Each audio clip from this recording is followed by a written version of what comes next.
Estimados, vamos a entrar en la tercera sesión de esta serie dedicada al liberalismo católico, una sesión que va a ser importante en la medida en que vamos a entrar en materias muy esenciales a la hora de valorar, detectar y juzgar el liberalismo católico.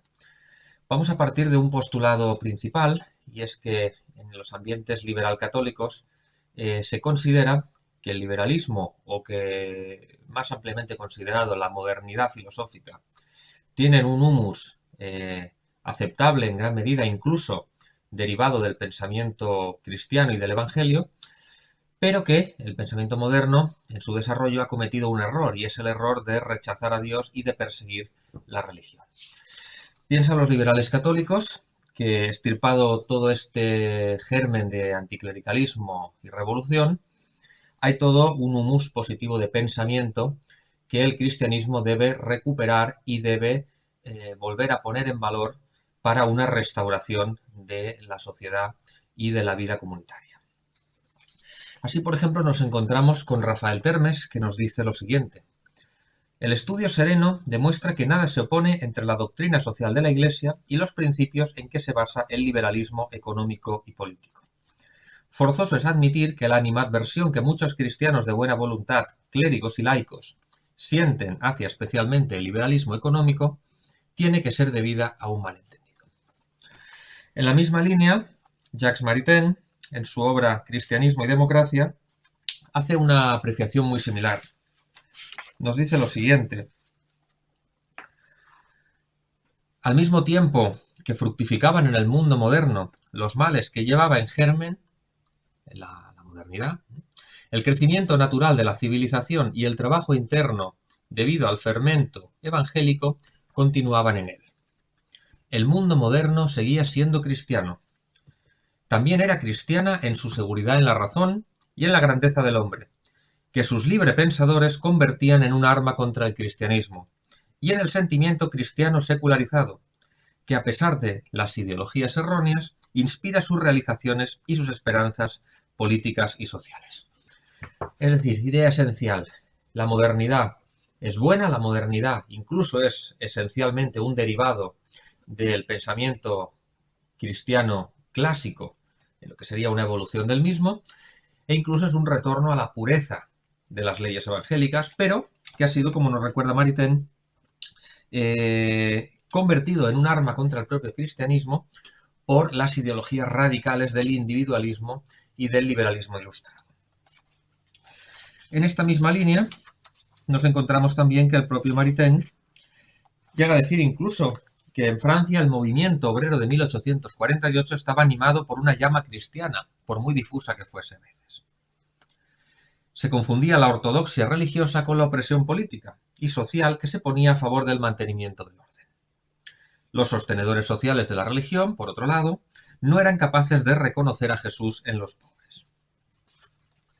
Es decir, aquí Maritain está introduciendo la idea de que las revoluciones marxistas y socialistas tienen una causa, o parcialmente tienen causa, en el abandono de la doctrina católica al respecto de la cuestión social. Por otro lado, también nos dice: ha sido en virtud de la lógica ciega de los conflictos históricos, que no tiene nada que ver con la lógica del pensamiento, es decir, no hay nada esencialmente perverso e intrínsecamente malo en el pensamiento moderno, sino que se trata de la lógica ciega de los conflictos históricos, como se ha visto a las fuerzas directoras de las democracias modernas renegar durante un siglo del Evangelio y del cristianismo en nombre de la libertad humana. Y, por otro lado, a las fuerzas directoras de las capas sociales cristianas combatir durante un siglo las aspiraciones democráticas en nombre de la religión.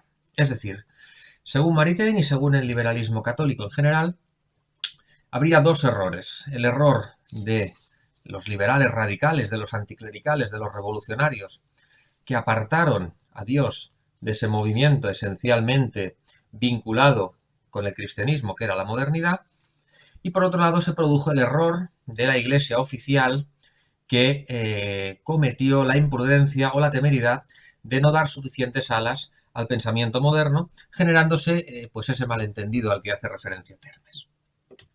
Sin embargo, si analizamos la doctrina tradicional de la Iglesia, vemos que eso no es realmente así. No hay una modernidad buena y una modernidad desviada, ni tampoco hay un germen de degeneración de la modernidad en la actitud de la Iglesia. Si cogemos la encíclica Immortale Dei de León XIII, en su numeral 10 nos dice: sin embargo, el pernicioso y deplorable afán de novedades promovido en el siglo XVI, después de turbar primeramente a la religión cristiana, vino a trastornar como consecuencia obligada a la filosofía, y de esta pasó a alterar todos los órdenes de la sociedad civil. Es decir, no es como Maritain dice, una modernidad sana que emergió del humanismo cristiano en el siglo XVI, sino que ese humanismo del siglo XVI llevaba ya el germen de la secularización en su propia esencia. Y esta es la principal distinción, en su propia esencia. El liberal católico considera la modernidad esencialmente buena y un desarrollo natural del pensamiento cristiano en clave progresista, mientras que la doctrina de la Iglesia y la doctrina pontificia, especialmente la que nos puso de manifiesto San Pío X en el Sílabus, también León XIII anteriormente, nos dicen que la modernidad es intrínsecamente mala porque es intrínsecamente anticristiana, porque es un romper los lazos del hombre con Dios.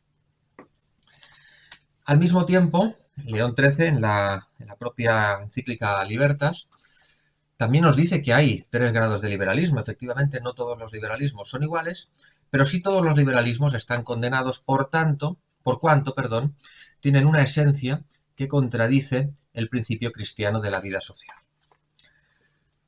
Claro, evidentemente, si la irreligiosidad fuese un valor esencial del liberalismo radical, es evidente que no podría darse ontológicamente un liberalismo católico. En cambio, se da. Y se da porque realmente no es la irreligiosidad, no es la revolución, no es la quema de iglesias la que caracteriza al pensamiento liberal. El pensamiento liberal se caracteriza por una idea desviada de la libertad, que es precisamente lo que han condenado los pontífices. La clave está, por tanto, en la asunción de una idea desviada de libertad, que se limita a la libertad psicológica de elección, es decir, la libertad simplemente como la capacidad de elegir. Es decir, ya no es la libertad la orientación de la voluntad hacia el bien, sino es la mera capacidad del hombre de elegir en un marco de autorrealización y autodescubrimiento personal.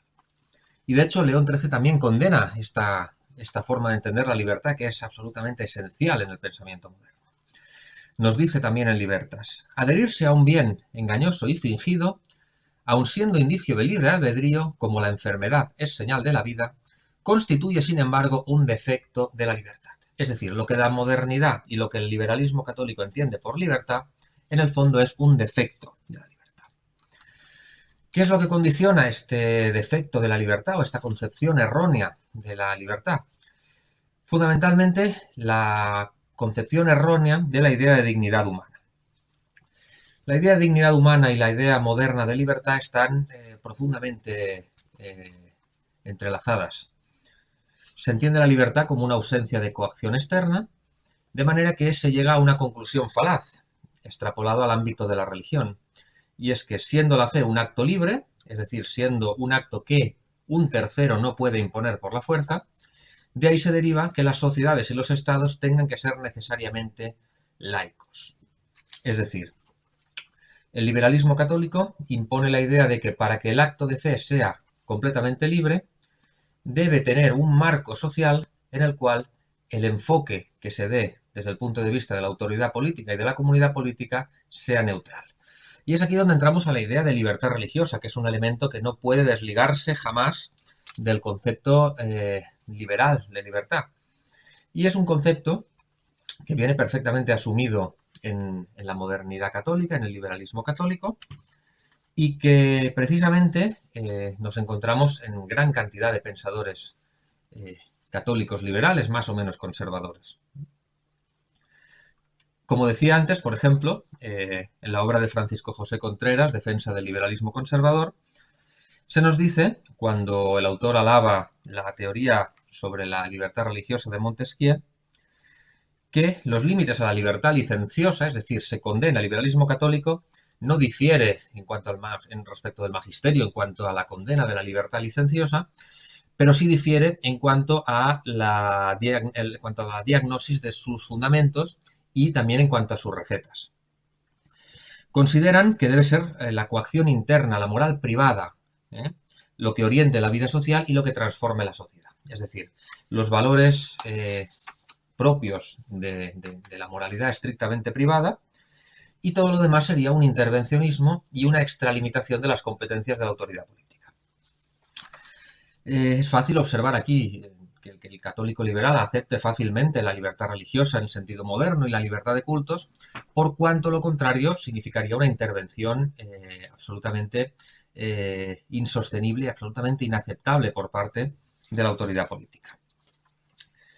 Asimismo, Ronheimer, en su obra Cristianismo y laicidad, cuando critica las encíclicas decimonónicas de la Iglesia en relación a los temas de libertad religiosa, nos dice que el pensamiento tradicional cristiano querría que la legitimidad política dependiera de su conexión con la verdad religiosa.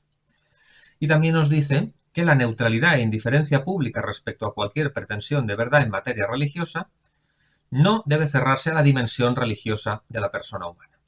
Es decir, aquí entramos en el famoso concepto de laicidad positiva. El Estado debe ser laico, pero no debe ser laicista. Es decir, el Estado debe ser neutral, pero debe mantenerse abierto y con un enfoque y una actitud positiva respecto al hecho religioso en general, sin especificar además ni siquiera respecto a la religión verdadera, respecto a religiones falsas, al hecho religioso en general, en definitiva. Se trata, pues, de un enfoque puramente naturalista de la autoridad política y de la comunidad política. Es decir, buscamos un Estado que no se entrometa en asuntos que tengan que ver con cuestiones religiosas, pero al mismo tiempo un Estado que no entorpezca la búsqueda individual y subjetiva de la verdad de cada una de las personas que componen la comunidad política. Es decir, la idea pelagiana de que cada uno tiene libremente el derecho a buscar aquella vida, aquella forma de vida que resulte acorde a su conciencia. En definitiva, lo que estamos diciendo es que el Estado y la autoridad política deben abandonar a su suerte a los miembros de esa comunidad y que ellos mismos sean libres de buscar, de encontrar, de tropezar, de caer en el error, con tal de que el Estado se limite a simplemente dar esa libertad de búsqueda. Ronheimer de nuevo insiste en la idea y considera una intromisión que la Iglesia declare públicamente que determinadas opciones políticas son incompatibles con la moral cristiana. Es decir, cuando la Iglesia considera que un determinado proyecto legislativo es contrario a la moral y es contrario a la ley de Dios, pues porque facilita el aborto, facilita la ruptura de la familia, facilita, como tenemos por desgracia ahora la ocasión de comprobar en España, la muerte injusta, el asesinato de aquellas personas a las que se considera que no son dignas de vivir, pues la Iglesia considera que, Ronheimer considera que la Iglesia se está entrometiendo a la hora de hacer esos juicios. Vamos a ver, por último, para recapitular, qué nos dice la doctrina de la Iglesia respecto a este asunto de la libertad religiosa y la libertad de cultos. Nos dice Libertas, León XIII, la libertad de cultos de la que estamos hablando equivale a concederle el derecho de desnaturalizar impunemente una obligación santísima y de ser infiel a ella, abandonando el bien para entregarse al mal. Esto, lo hemos dicho ya, no es libertad, es una depravación de la libertad y una esclavitud del alma entregada al pecado. En definitiva, cuando hablamos de libertad y religión en el marco del liberalismo católico, hay tres factores esenciales a tener en cuenta. La visión esencialmente positiva hacia el fenómeno de la modernidad, la idea de libertad como simple capacidad humana de escoger y la idea de libertad religiosa como parte precisamente de esa idea depravada de libertad, conforme a la cual el Estado no tiene más obligación que facilitar la búsqueda individual y subjetiva de la verdad religiosa que cada cual considere, y que el Estado no tiene más obligación que tener una actitud positiva y de respeto hacia el fenómeno religioso. Evidentemente esto nos lleva a unas consecuencias funestas que básicamente se pueden resumir en un aspecto, que es la descristianización de las sociedades. Nada ha descristianizado más las sociedades que la consideración de la libertad religiosa como un derecho humano, como un derecho fundamental, porque entonces se socavan todos los fundamentos de la vida social. Se socava el orden, se socava la moral, se socava la ley natural y se atenta continuadamente contra la ley de Dios. ¿Por qué? Porque se deja al hombre a sus solas fuerzas en la búsqueda de un camino en el cual se rechaza toda orientación extrínseca que no venga de la propia creencia del individuo. Y eso, evidentemente, tiene como resultado la ruina de la sociedad. Muchas gracias.